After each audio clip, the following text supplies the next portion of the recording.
De atunci sunt un om bogat și nu mi-e frică de nimic, căci El mă ridică când pic.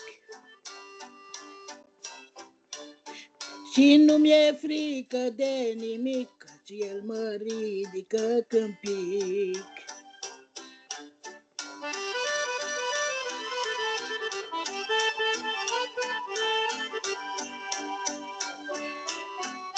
De când pe Domnul l-am găsit, nici iarnă nu-mi este frig.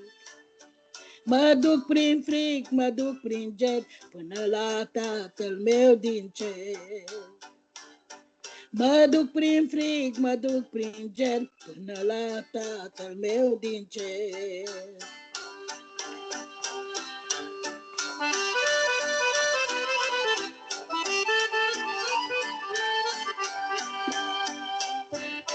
Și dacă-L chem din inimă, să vezi pe Domnul cum vine, te mângâie, te întărește și credința ți-o mărește.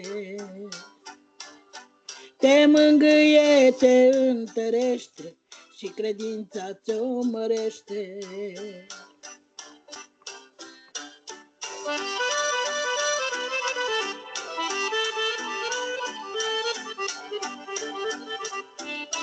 Fraților, cu toți o știm că nu avem mult pe acest pământ. Să ridicăm privirea în sus, căci vine mirele Iisus. Să ridicăm privirea în sus, căci vine mirele Iisus.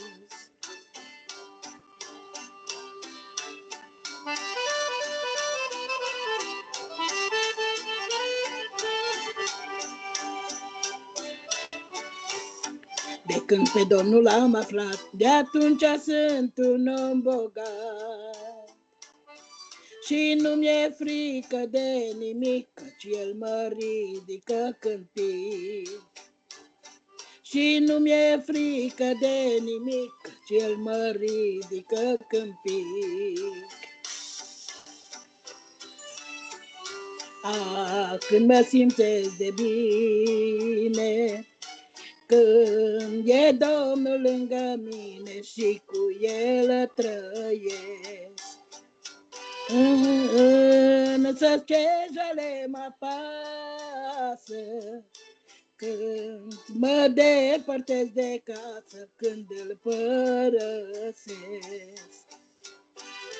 Însă ce jale mă apasă când mă depărtez de casă, când Îl părăsesc. Sufletul mă însetează și ochii îmi lăcrimează când n-am pe Iisus.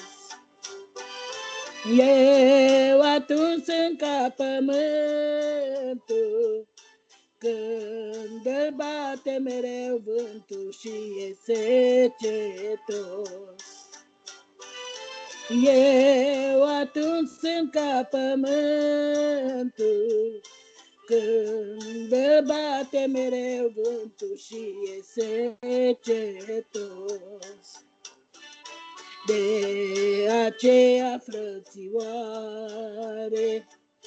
ca și cerbul la izvoare, eu alerg mereu.